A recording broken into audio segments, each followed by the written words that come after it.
Welcome. In this video, we'll see 11 step of methodology that is test for application server vulnerabilities. The first test is for default credential. Review the result of your application mapping exercise to identify the web server and other technologies in use that may contain accessible administrative interfaces. If you gain access to an administrative interface, review the available functionality and determine whether it can be used to further compromise the host and attack the main application. Second, test for default content. Review the results of your Nikto scan to identify any default content that may be present on the server but that is not an integral part of the application. Use search engines and other resources such as exploitdb.com and osvdb.org to identify default content and functionality included within technologies you know to be in use.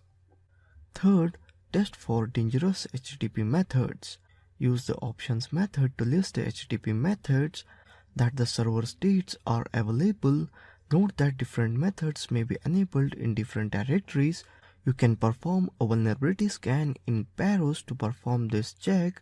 Try each reported method manually to confirm whether it can be fact to be used. Fourth, test for proxy functionality. Using both GET and CONNECT requests, try to use the web server as a proxy to connect to other servers on the internet and retrieve content from them. Using both GET and CONNECT requests, attempt to connect to common port number on the web server itself by specifying 127.0.0.1, that is localhost, as a target host in the request. Fifth step, test for virtual hosting misconfiguration.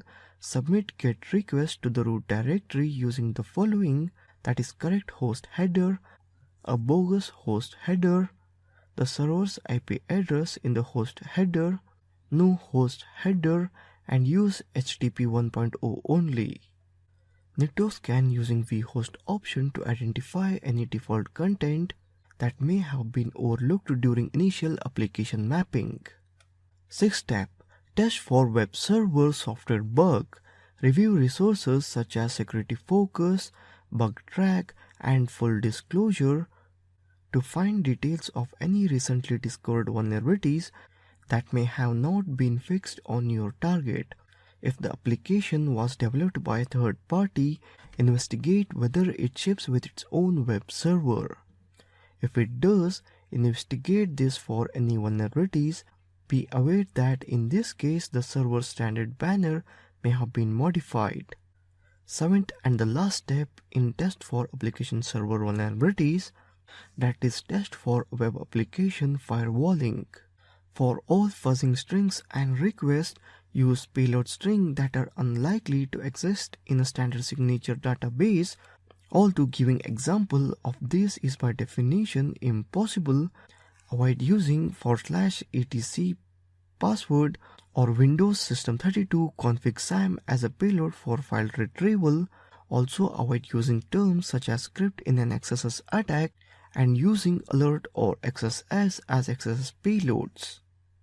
On ASP.NET, also try submitting the parameter as a cookie. The API request.param4 will retrieve the value of cookie named 4 if the parameter 4 is not found in the query string or message body. So that's all in test for application server vulnerabilities. For the script of what all I mentioned in this video, do check description of this video. Thank you for watching this video.